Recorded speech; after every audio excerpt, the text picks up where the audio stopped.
Rules us all.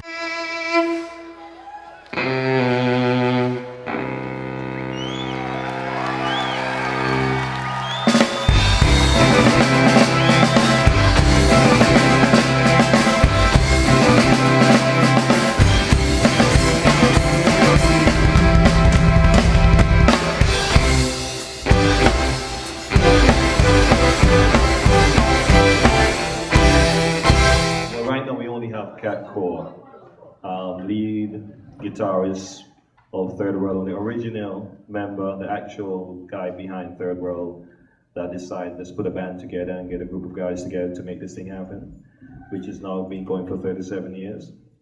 Cat Coore obviously is an accomplished musician, as you see last night, not only the guitarist playing the cello and the drums. What else you played last night? Played the mic, singing. If Cat does it all when it comes on to playing music, and also is also a big fan of musicians and music itself, and enjoy what he does. So based on that, I spoke to Nigel Williams, and he requested that if we could ask Cat to come and spend some time and just have a conversation with you guys here. So I want you guys to feel very, very comfortable, and I want you guys to be personable and just ask the questions that you've been wanting to ask Third World / Cat, and hopefully you get your answers. I don't want to see no sad faces neither, because there are cameras here, and it's been recorded, it's been historical, okay? So without ado, Cat Coore. I will just give a brief experience of how I got into music and how things panned out for me to end up at this point here being, the band leader of Third World and having done 37 years with the band and formed the band myself at a very early age. And really my musical journey started when, at a very early age, my mom discovered that in her wisdom as a music teacher, that I had musical talent, that I had a penchant as it was for music, because when I was very small, she used to put the gramophone, it was in those days, on, and I would walk around in a circle and walk around in a circle. And when the music stopped, I would stop walking, and then she would put it on. I would keep walking until it finally just drop asleep. So she had said to my father, this child, every time I play music, he walks around and think he loves it. But she encouraged me to start on the piano. About 5 years old, 5, 6 years old, I started at the piano, and it's something that I would advise any young person that wants to get into music to do, is to start with the piano, because the keyboard really sets you up in terms of understanding not only how music is structured by the fact that you have the white keys and the black keys for the sharps and the flats, but also it's done in a very organized way, and visually for a young person it is quite easy to teach them C, D, E, F, G, A, B, C, and how all of that works and so on, and everything repeats itself in groups of 8. And it's an ideal instrument for a beginner in music to learn first, is the keyboard. You get a really good understanding. Unfortunately for me, I didn't carry it very far. It wasn't my natural thing. My natural thing was playing string instruments. So I told my mom when I was about 6 that I wanted to play the cello. And I was so small at the time that I really couldn't play. The cello is a big instrument, and I couldn't manage, a big instrument like that. So my godmother, on a trip to England, she managed to find a very small one in a store and brought it for me, and I began to play the cello. And this was where I really fell in love with an instrument, and I realized that string instruments was my thing.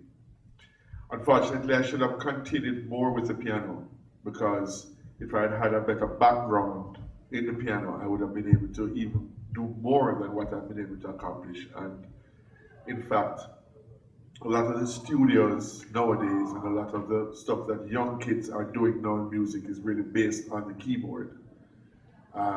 You know, the computer programs and so on, they're all based on piano structures or keyboard structures. And so, as I say, my advice to anyone who wants to get into music would be that you look at the piano as being your, you know, your first real instrument that you look at before you look at anything else. I don't think music is taught in schools enough in the Caribbean these days. I think that it has become more of a personal thing. If somebody wants to learn, they have to personally go to music school. I can't speak for St. Kitts because I don't know how many music programs you have in your schools here. But in Jamaica, I can tell you that we have stopped the music teaching in the schools for many years now, and it has caused a big problem because most of the acts that are coming out of Jamaica now, the Movados and the Bounty Killer and Beanie Man and all those, you know, those top DJs and stuff, they have no real musical background, and it limits them, you know, in many ways. They themselves have expressed to me and said, "Boy, you know, Kat, we really feel bad because we wish we would had that musical upbringing that you had to carry us even further in what we do." And a lot of people feel that these DJs and stuff, that they're just chatting a whole bunch of rubbish and making a whole bunch of noise. But the truth about it is that they have a skill. When they're DJing and doing their thing, they're very skillful at it. And musicians like myself, I mean, I definitely can't do it. I can't DJ. And I know it's a skill they have on what they do, but I just believe that, and I really hope that the younger generation now consider a musical upbringing as being their first step, and then take it to whatever level you want to take it to. It can only help you more if you want to be a singer, if you want to be a DJ, if you want to be, you know, a music writer, if you want to be a producer. You can't go wrong by taking the right steps of learning the music, learning what music is about, learning how to perform, learning how to prepare yourself, which is vitally important. Preparation is everything in music. This leads me to talk about one area which is called hard work. Hard work is the key to anything in life, as we all know. Especially so in music, because it might seem like the hardest thing if somebody was to, if any of you here are skilled musicians, you know what I'm talking about. But for those who are not, if somebody puts an instrument in your hand and you try to play it, it seems like it's really, really difficult to get anything sensible out of the instrument. But after years and years of learning, you become very skilled at it, and you can do all kinds of things with your instrument. And it all comes from working hard at what you do. It's not a road that is short, it's a very long road. And you start today, and 5 years down the road, you begin to see that you really begin to play reasonably well.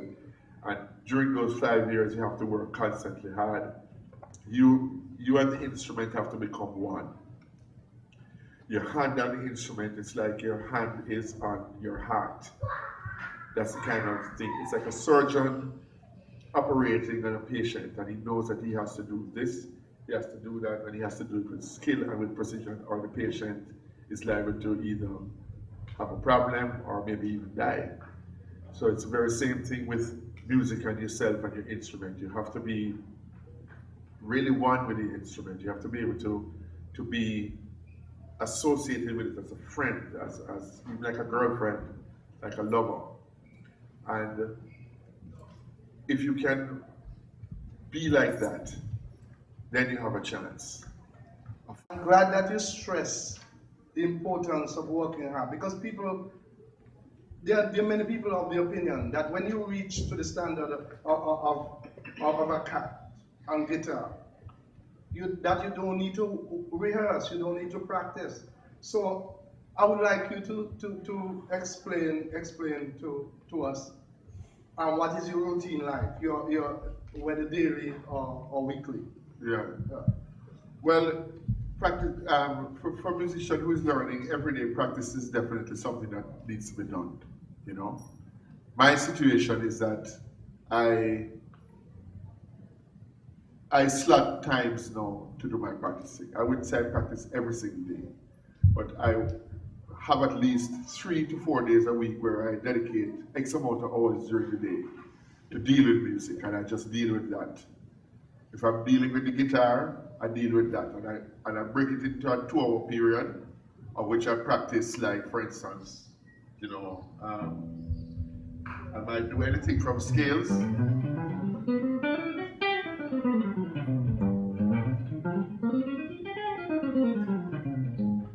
That kind of thing, to arpeggios,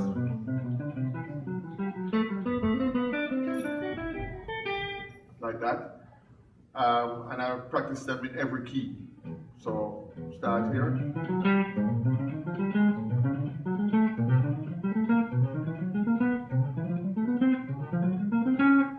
Right up. So that I get my hand adjusted to the fact that the guitar, the spaces on the guitar become smaller as you go higher. So you need to practice all you're doing in every single key so that your fingers get accustomed to playing up here, for instance. It's different too. It's a different kind of finger spacing. Your fingers have to be closer together here, whereas here they can be a little bit wider. So, you need to practice all your exercises in all your different areas on the fretboard. Now, I also do like an hour of just creative stuff where I just use the scales and do my own thing.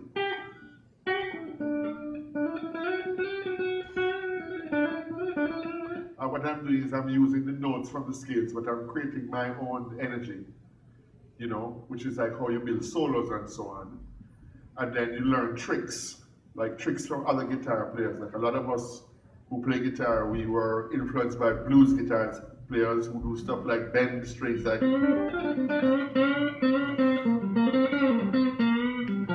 it's very bluesy stuff.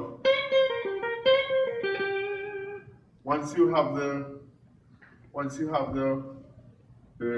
scales and the notes, you can then start to do that kind of stuff. But you need the basics first.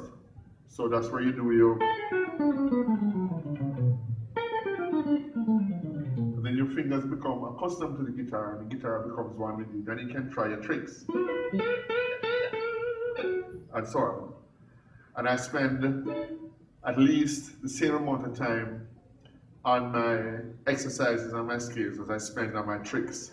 So that when I get up on stage, I can do stuff that's really interesting for people to hear and so on, And then also I spend a lot of time with my chords too. Try to learn as many as I can, and practice to hold them too, because there are certain chords that if you don't keep playing them over and over again, it's very difficult to move from chord to chord without, messing up. So I spend a little time doing that as well. And I find that is, putting your practice, scheduling your practice into a routine is really good. You spend X amount of time in your scales, X amount of time on your tricks and your soloing, X amount of time on your chords. And then of course, if you're so inclined and you hear a song in your head, you might want to try to find the chords for it, or you might sing a little song and you just decide, well, I'm going to use the guitar to find the chords and just to build the structure of the song. So it's a full package, and after a while, when you begin to really get into it, it comes more natural to you, But I strongly suggest that for those who are starting out, that they practice every day, and that they structure their practicing into the categories in which I told you. Skills and exercises, trying to be creative, trying to learn how to get around the guitar with yourself. Watch other guitar players, learn tricks from them, so that when you ask to solo, you're not just sitting there looking dumb, you can do something. And also study as many chords as you can, and learn how to riff. You know, a simple thing like a calypso.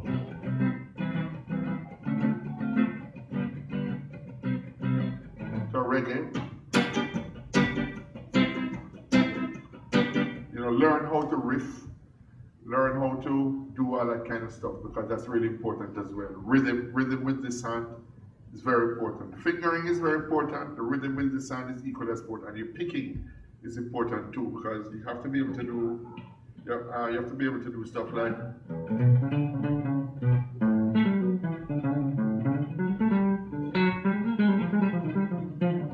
all that is the skill to that and the key to that is the picking.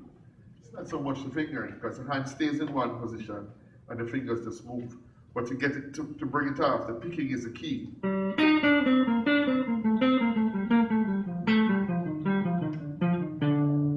doing that slowly, but if you want to get it quick like that, you have to deal with the picking. So, you know, both hands, it's a whole package, as I say. Everything works together and you have to coordinate and feel yourself, you know, into the thing. You can't start off and reach down the road in one day. It's a long process, but, you know, as I said, break your thing down, practice your scales, practice your exercises, spend some time with yourself and be creative, learn about the chords and learn what notes work with the chords and so on. And just, you know, just fool around and have fun. Main thing to with music is have fun. Don't let it be something that annoys you because, oh, I can't get it, and then you know, and then you give up. Have fun. Learn, have fun, practice hard, the world is yours. Let me ask you one question. How do you see a band house? As a practice or rehearsal? Huh? How do you see a band house? A practice or rehearsal? A band house? Yeah.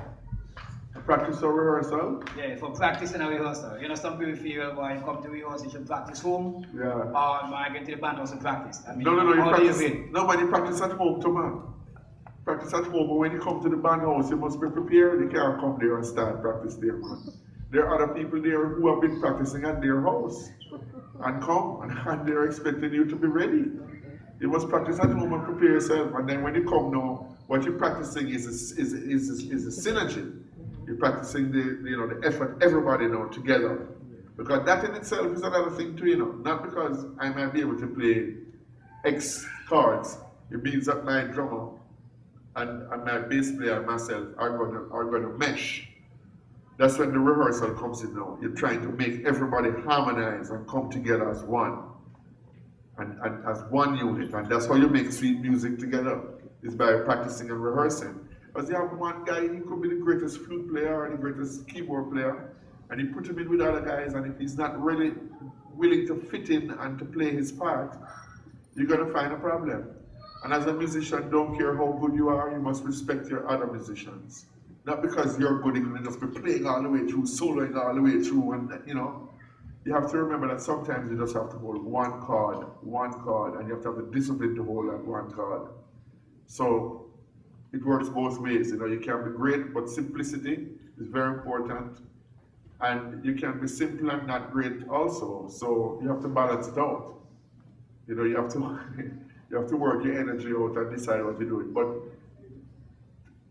definitely, I think that to answer your question one more time, you must practice at home before you reach the band rehearsal, so that when you get there, you're ahead of the game. Yeah?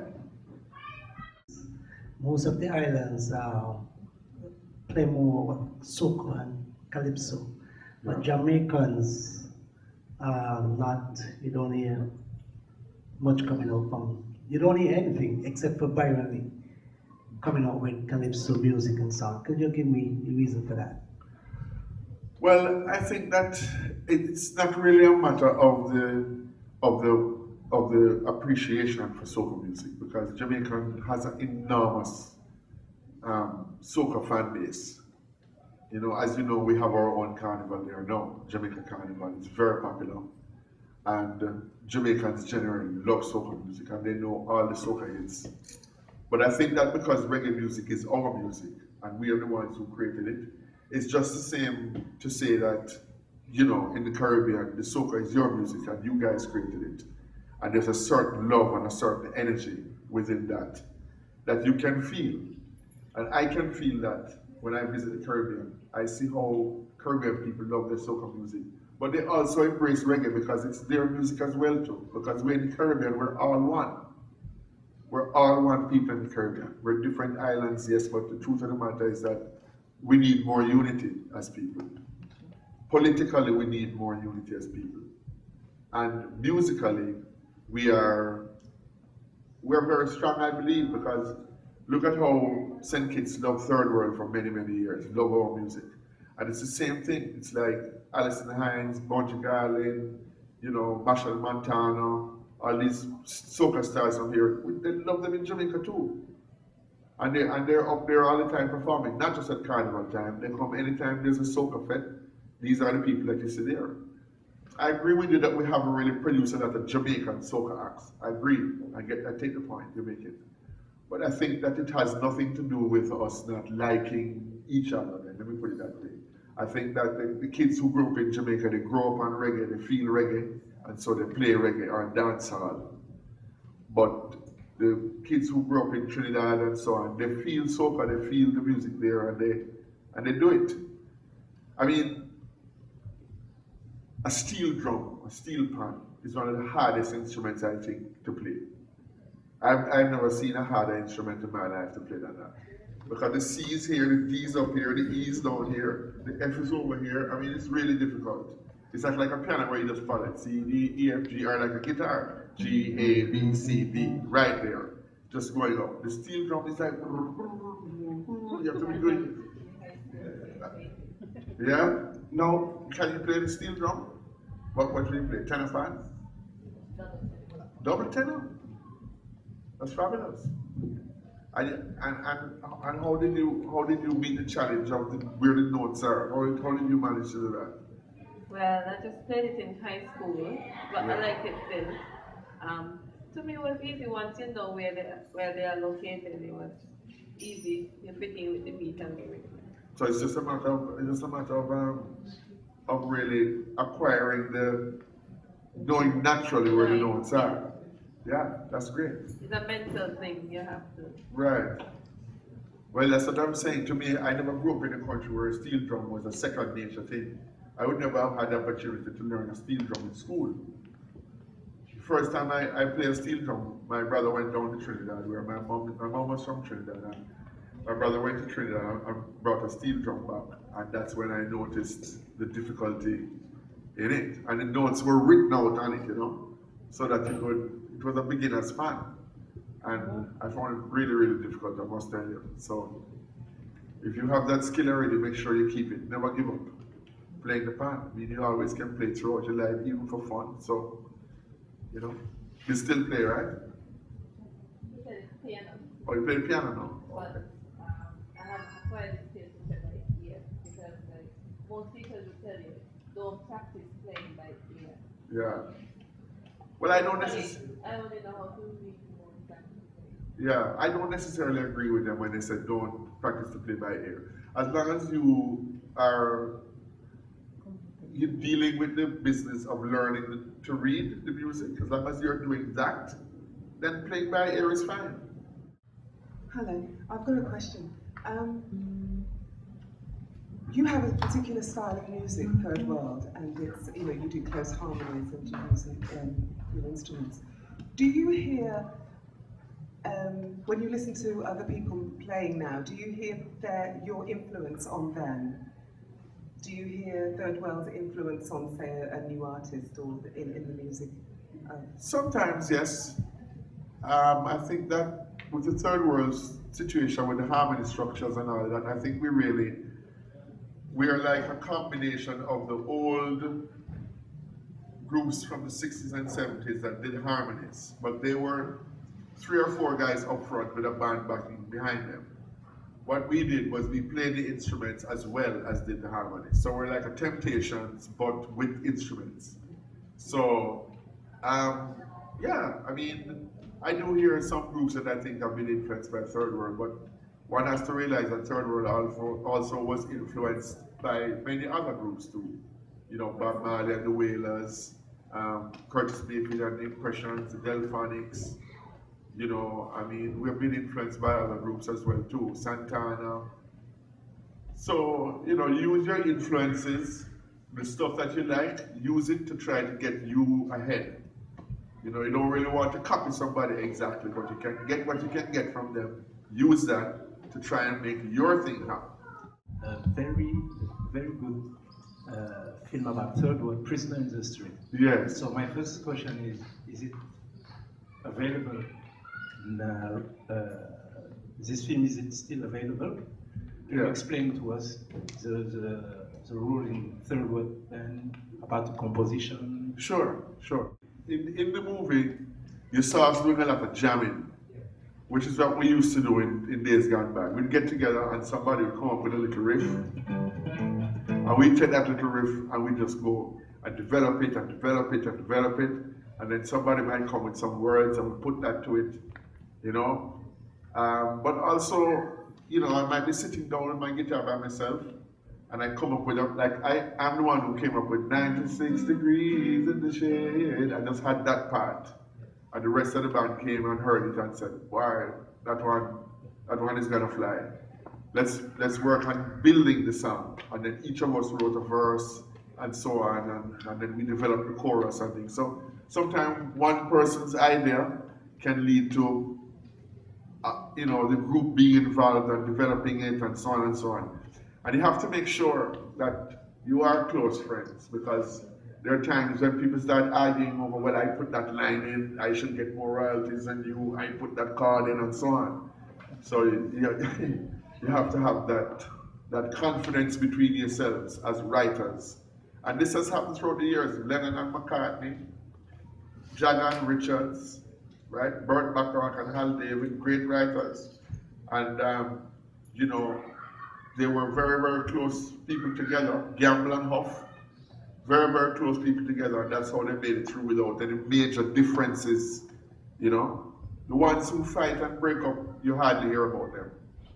The ones who stay together are the ones that you hear about. So, yeah, bless. Now you're known for your outstanding guitar solos, great solos. Yes.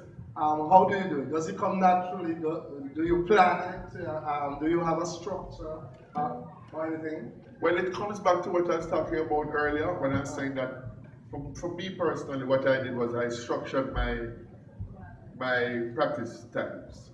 I put X amount of time into my scales and exercises, X amount of time into my chords, and then a period of time I just play freely.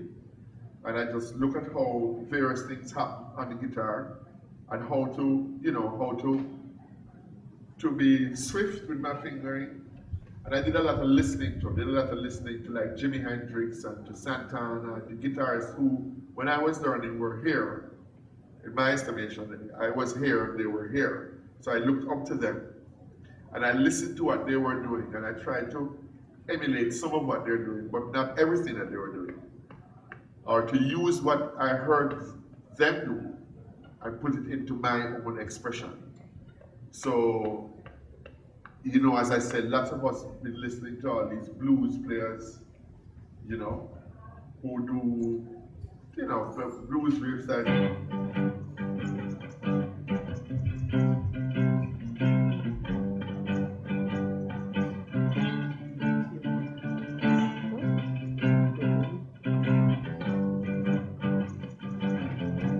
And I play solo.